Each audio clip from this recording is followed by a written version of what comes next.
Hello everyone, welcome back. Friends, I wonder if you also have a wardrobe like this at home, the building kind with sliding doors. You can only ever see half the world inside. You slide one door open, then the other, as if playing hide and seek with your own memory. And my wardrobe was packed. Packed is no exaggeration. Clothes were folded into precarious little towers, hangers squeezed so tight they leaned sideways for space, and shoes lined up quietly at the bottom as if waiting for a bus that would never come. It was chaos in there, folded stacks threatening to topple, hangers fighting for space, clothes twisted and turned every which way just to fit. But the most ironic part, every single time I open these doors, I will stand there, stare at all the abundance, and still hear myself say, I have nothing to wear. Slide open the left, nothing. Slide open the right, nothing there either. And somehow I would always arrive at the same conclusion. I'm just missing that one piece. One more purchase, and then it will be perfect. So I would go out, find the destined jacket or shirt, bring it home, pull it from the bag like a treasure, and try it on in front of the mirror. And for a moment, oh, what a moment, everything felt right. New clothes, new me, new hope. This is it, I would think.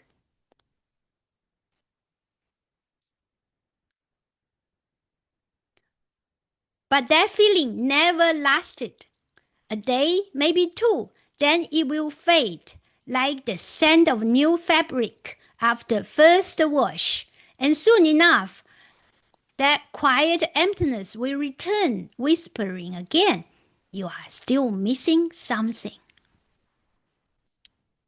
That's when I began to realize I was tracing a mirage in the desert. The closer I got, the more it disappeared.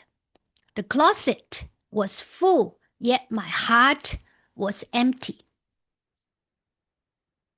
And then I read these words in Ecclesiastes 3:11. God has set eternity in the human heart. It turns out that emptiness is sacred.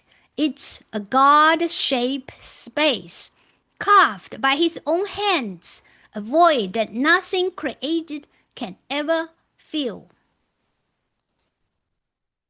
And yet, we spend our lives pouring everything into that space, that sacred hollow man only for God.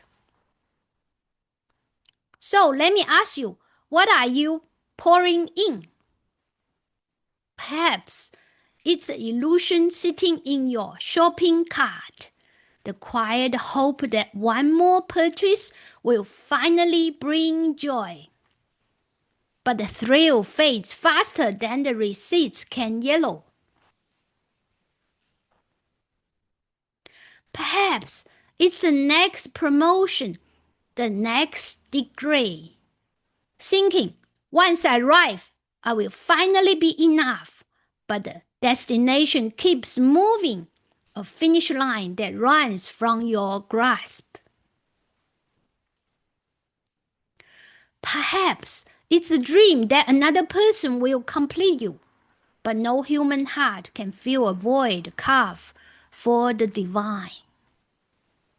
Or perhaps it's subtler, the glow of social media validation, living for the digital applause of likes and comments, only to find your worth echoing in an empty room where the notification fade. Perhaps it's food and comfort, using flavor to soothe the hunger that isn't in your stomach, or trying to control the body to quiet the chaos of the soul. Perhaps it's entertainment and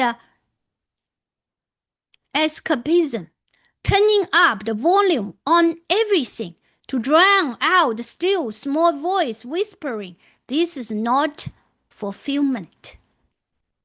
Perhaps it's travel and experience, collecting stamps and sunsets, hoping a new landscape will rearrange your inner world, only to find the same weary self unpacking the suitcase. Perhaps it's money and security, tracing a number that promises peace, only to discover that enough is horizon, that retreats with every step. Perhaps it's fitness and appearance, sculpting a body you hope will finally feel like home, while the heart remains a stranger. Perhaps it's additions and substances, trading lasting peace for temporary ceasefire with your pain. Perhaps it's people pleasing, wearing yourself thin to fit the mold of others' expectations, mistaking their applause for acceptance. Perhaps it's knowledge and the intellect, believing that if you could just understand enough, you wouldn't need to bow before the one who understands all.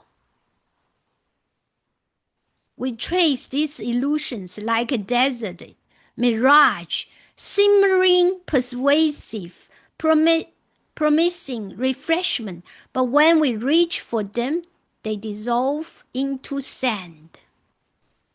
Because our souls aren't longing for something, but for someone. That's why Jesus declared, "I'm the bread of life. Whoever comes to me will never go hungry, and whoever believes in me will never be thirsty." This is the gospel, the true good news. Jesus didn't come to give us one more thing to squeeze into our overflowing closet. He came to give us himself, his very life placed within ours. He doesn't just fill the empty spaces. He becomes our fullness.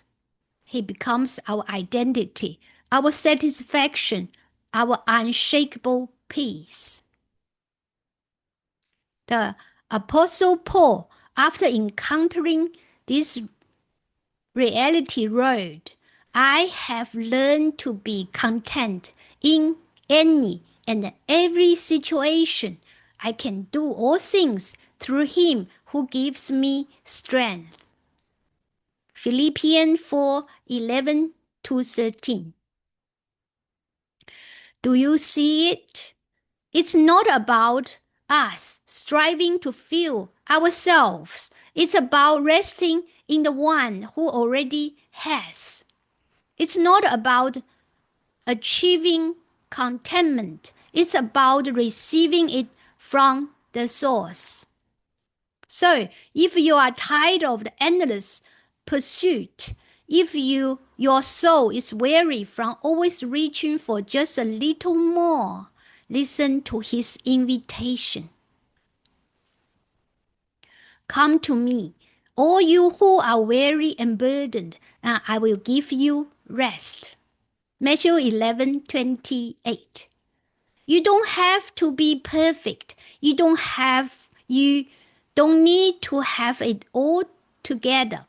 Just come as you are, your real, tired, even broken self. Because what he offers is not a transaction, it's a gift not a demand, but an embrace. The wholeness your heart has been searching for has a name, and his name is Jesus. The same wardrobe still stands in my room, sometimes full, sometimes half empty. But now, when I slide open those doors, I no longer see what's missing. I see grace. Because the one thing I was always searching for, I have finally found in Christ. May your heart too discover this eternal fullness and never hunger again. Thanks for watching and see you next time.